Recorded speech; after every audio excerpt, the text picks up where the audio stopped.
तरफ बॉलीवुड की फिल्म धुरंधर 2 की चर्चा है, वहीं आतंकी मुल्क में फिल्मी सीन हकीकत में बदल गया। यानी अननोन गनमैन ने टॉप आतंकी कमांडर को गोली मार दी और इस घटना के बाद आखिर कैसे पूरे पाकिस्तान में सीक्रेट एजेंट का खौफ फैल गया है और क्यों यह हमला सीधे मुल्ला मुनीर और शहबाज के सिस्टम को एक बड़ी चुनौती है।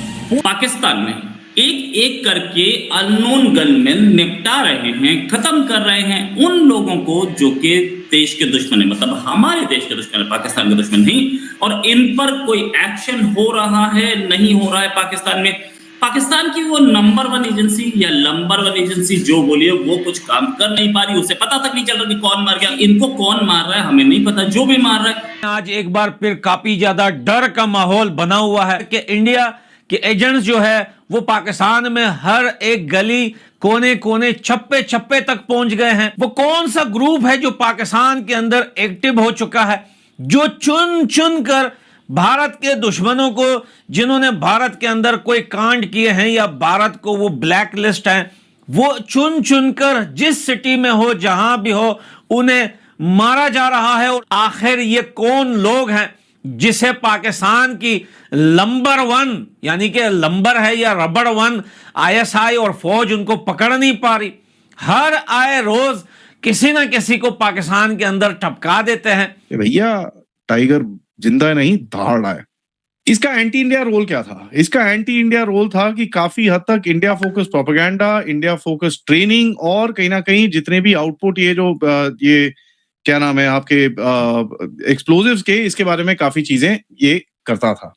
अब जैसा आपको पता ही है कि भाई मैंने कल रात को भी इसके ऊपर शो करा, जम्मू में एक बंदा पकड़ा गया जो दिल्ली का ब्लास्ट दोबारा से करने की कोशिश कर रहा था, 19 साल का।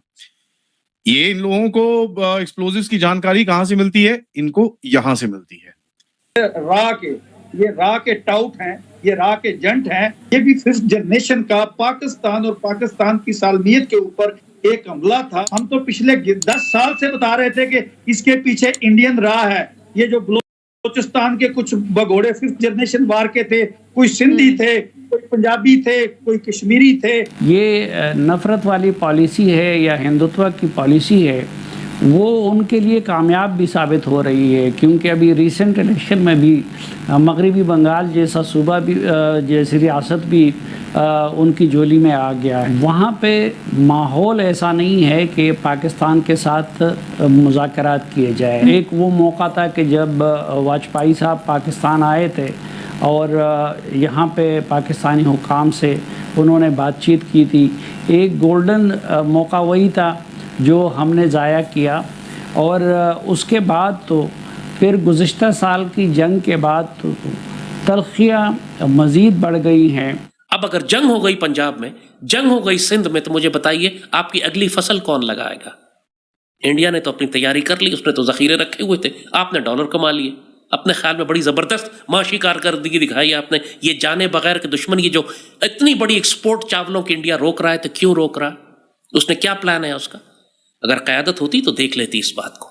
हमारे पास क़यादत नहीं है। पाकिस्तानी कौम का मिजाज ये है कि ये गैर संजीदा कौम है। इसको भी एक्चुअली अंदाज़ा ही नहीं है कि कितनी इंटेंसिटी की जंग हमारे ऊपर आने वाली है, कितनी खौफनाक हो सकती है। It's time to get serious also. आप मुझे बताइए, जब गज़ा जैसी जंग शुरू होगी, अगर इस तरह की बमबारी हमारे शहरों पर होती है, तो ये तंज़ मज़ा और ये हिस्से मज़ा कितने अरसे कायम रहेगी? देखें कि अगर आपने हिंदुस्तान की पॉलिसी को असेस करना है तो अजय दिवाल, जो कि उनका नेशनल सिक्योरिटी एडवाइज़र है, जिसकी पिछले दिनों में एक CD जो थी तमाम सोशल मीडिया पर चल रही थी, जिसमें उसने हिंदुस्तान का जो पॉलिसी मेजर्स हैं उसको उसने स्पेल आउट किया, जिसमें उसने कहा कि कराची में उसी जो है उसको डिस्टेबलाइज किया जाएगा क्योंकि वो पाकिस्तान का इकोनॉमिक जनरेटर है। सेपरेटिस्ट मूवमेंट जो हैं बलूचिस्तान के अंदर, उनको गियर अप किया जाएगा, उनको बैकअप सपोर्ट दी जाएगी, और सेक्टेरियन टेररिज्म एक्सेट्रा एक्सेट्रा।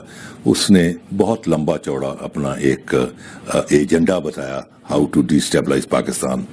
अगर वो जो है प्रेजेंटेशन जिसको कि पाकिस्तान में भी हजार लोगों ने सोशल मीडिया के ऊपर देखा, तो उसके बाद कोई शक व शुबात रह नहीं जाना चाहिए कि ये जो मोदी साहब हैं जिनका के track record is very horrible and least confidence inspiring कि एज ए गुड नेबर, क्योंकि उन्होंने जो मुसलमानों के साथ उनकी कत्ल गारत में जो हिस्सा लिया, तो उनके हाथ जो हैं वो मुसलमानों के लहू से तर है और उनका जो एटीट्यूड है वो बड़ा एग्रेसिव है पाकिस्तान के साथ।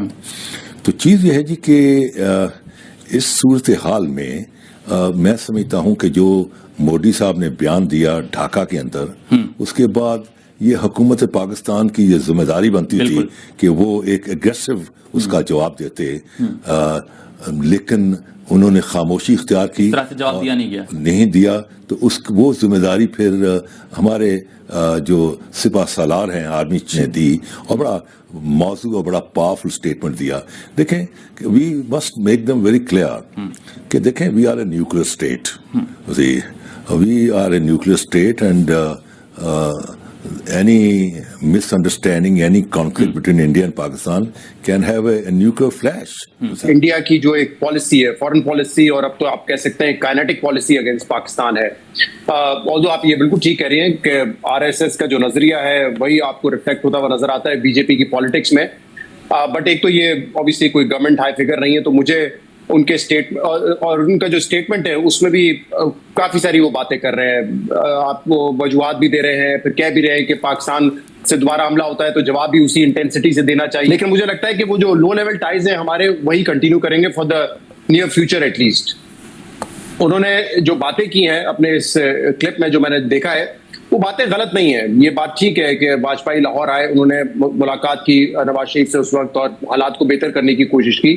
फिर जब नवाज शरीफ तीसरी मरतबा वज़ीर आज़म बने तो एक सरप्राइज विजिट था मोदी साहब का, उनकी बेटी की शादी पर आए, उनको अपनी ओट टेकिंग सेरेमनी पर बुलाया। तो मेरे ख्याल से इंडिया की ये बात गलत नहीं कि उन्होंने बहुत सारे एफर्ट्स किए हैं उस दौरान जब इंडिया में हमले हो रहे थे जिनके इल्जामात पाकिस्तान पे लगते थे, तो उस दौरान उन्होंने बड़े एफर्ट्स किए हैं।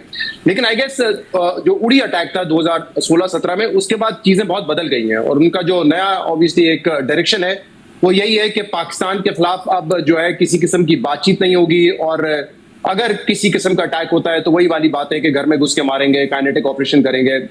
यानी कि उन्होंने एक पॉलिसी अपनी अब तरतीब दे दी है जिसमें मुझे फिलहाल कुछ चेंज होता हुआ नजर नहीं आ रहा। और स्पेशली अब तो हम जब देख रहे हैं कि इंटरनली भी जो एक लग रहा था कि मोदी के लिए इशू बन सकता है इलेक्शन जो हुए 2024 के, लेकिन अब वो भी लगता है कि इतना कोई बड़ा इशू नहीं है, क्योंकि जो स्टेट इलेक्शंस हैं उनमें उनको कामयाबी मिल रही है उन स्टेट्स में भी जहां पे पहले वो नहीं जीते हैं। तो मुझे नहीं लगता कि इंटरनल प्रेशर है। इनफैक्ट अभी भी जैसे हम बात कर रहे थे जो ममता बनर्जी के खिलाफ इलेक्शन था जिसमें उन्होंने जो है वो दोबारा हिंदू मुसलमान कार्ड प्ले किया, मुसलमानों के खिलाफ कार्ड प्ले किया कि वो हिमायती याफ्ता है, और that made also some difference in the elections. तो मुझे लगता है कि उनकी जो पॉलिसी है उसमें कोई अभी तब्दीली नहीं आने वाली है। उड़ी के बाद से अगर आप देखें पठान जो वाकया हुआ पहलगाम का या इससे पहले पुलवामा का, दोनों में पाकिस्तान की एक स्टेटेड पोजीशन थी कि पाकिस्तान इस वक्त तैयार है कि कोई भी न्यूट्रल इन्वेस्टिगेशन करवा ले, लेकिन इंडिया वो नहीं माना। और इंडिया ने अपनी वही अप्रोच जो कि अजित डोवाल साहब की बहुत पुरानी एक क्लिप थी जिसमें उन्होंने कहा था कि we have to be aggressive अगर हमें अपना दिफा भी करना है, और उसमें प्रॉक्सीज का इस्तेमाल भी है, डायरेक्ट एक्शन भी है।